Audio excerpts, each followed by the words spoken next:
Next up is Jessica Allen, who is also from Sustainability House, so you get 2 projects with Sustainability House today.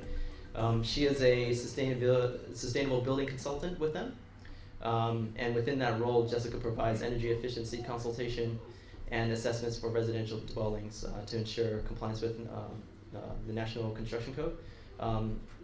Jessica is also a member of our ASBN committee, so we're really pleased to have her presenting tonight. Right on, take it away, Jessica.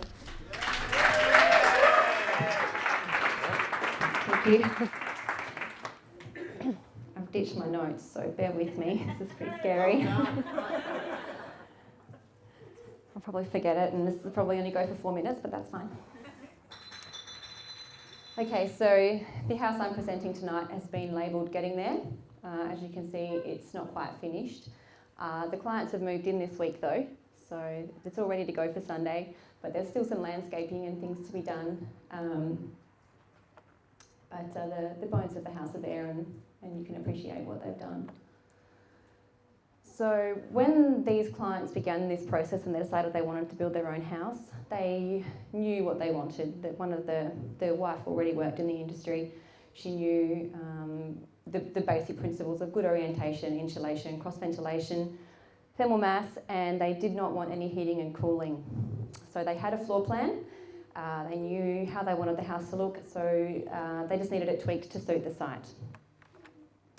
So they took their floor plan down to Bailey Homes, who's a local builder down in Victor Harbour. They're an award-winning builder. In 2009, they won the Green Smart Energy Efficiency Housing Award. So that's a really great award for them to win. This house is located in the Beyond Today development, which is located on the Fleurieu Peninsula. Almost half of the development is going to be vegetated or open parklands, and there's also going to be 64 hectares of wetlands, which will serve to purify some water before it goes out into the Southern Ocean, and it'll also provide a habitat for thousands of birds and animals in the area. This is the floor plan that they ended up with. A few things about it. The pergolas to the north will be covered in deciduous vines, so in winter they'll be completely shaded by the greenery. In summer, be completely shaded by the greenery, and in winter all the leaves will drop off and the sun will be able to enter the building beautifully. Sustainability House became part of this project from a performance optimisation point of view. We did some modelling of the house to work out exactly where the sun was going to be, at what time of the year, what time of the day. And this is a photo taken, an image modelled on the 25th of June at about 3 o'clock in the afternoon. So you can see the white sections are where the sun is penetrating into the building, into that main living space and heating up the slab. That date is relevant because I actually have a photo which proves that this happens later in the slideshow. This is a model of the summer solstice, the 21st of December, and you can see that at midday the sun is at the highest point in the sky. There is absolutely no sun entering the living spaces of this building. I'm yet to take an actual photo of that because obviously the house has only just been built, but I'm going to prove that. So once all this optimisation work was done, we ran it through our NatHERS rating software, and it came out at 8 stars. It's just a basic 3-bedroom, 2-bathroom, 1 main living area house. What I really like about this project is that there's nothing particularly space age about this project. It's just good design, the right people behind the project, the right materials in the right location, the right layout.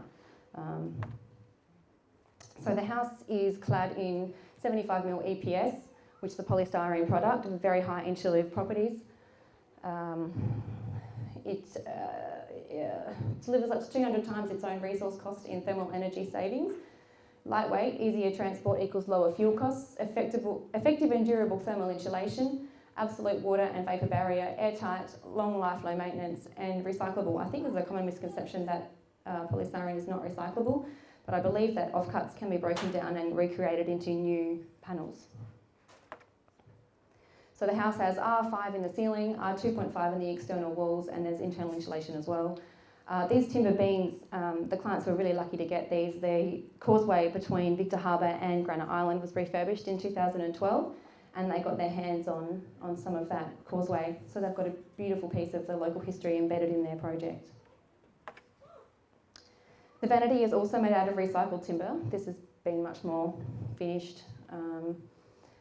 But yeah, it's a recycled timber product. They've got low flow shower taps, low VOC paints, low VOC joinery, all of those things on the inside of the house. The landscaping throughout the Beyond development is all drought-resistant plants. This particular project is going to be using velveteen grass, which is highly drought-resistant, deciduous trees to the north, as I mentioned before, the deciduous vines, which will protect the house from that summer sun. So once all the predictive stuff was done, the house got built, but did it actually measure up to what we predicted? So what you do, there's various things you can do. You can measure temperature, you can also measure air tightness. So that's what we did with this fan. You stick a fan in the doorway, you turn it on, you pressurise the house, and you work out how leaky it is. This house got 3.4 air changes, which I don't know if that means anything to you guys, but basically once every 5 hours the air in the house is completely replaced. In a normal house built to sort of Australian benchmark standard, the air in the house is replaced every 1 to 1.5 hours. So you heat up your house, you're losing all of that air out of your house, out of the gaps in the windows, the gaps in the top plate, bottom plate, all those areas that aren't properly sealed during the build process. It's unintentional ventilation, and you're losing money out of those cracks in the build. So this house is very well sealed, probably too tight, but luckily these clients know how to operate their house, they know how to ventilate it, so they're not going to suffocate or anything. This is a little graph that shows, I'm running out of time, a little graph that shows the performance of a really well sealed house versus a not so well sealed house. And then the green line is the outdoor temperature. So the red line is the well-sealed house has got a higher internal temperature at the peak of winter because you're not losing all of your warmth out of the cracks. These are thermal images. The purple is where the cooler temperatures are. I'm just going to have to flick through this because I'm running out of time. Basically, the windows are awesome, double glazed, really well-sealed UPVC frames. This is the photo I was telling you about.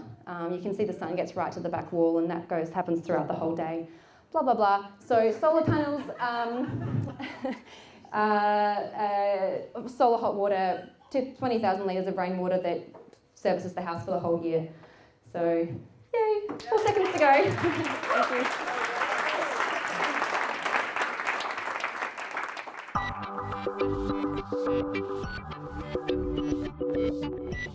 Thank you.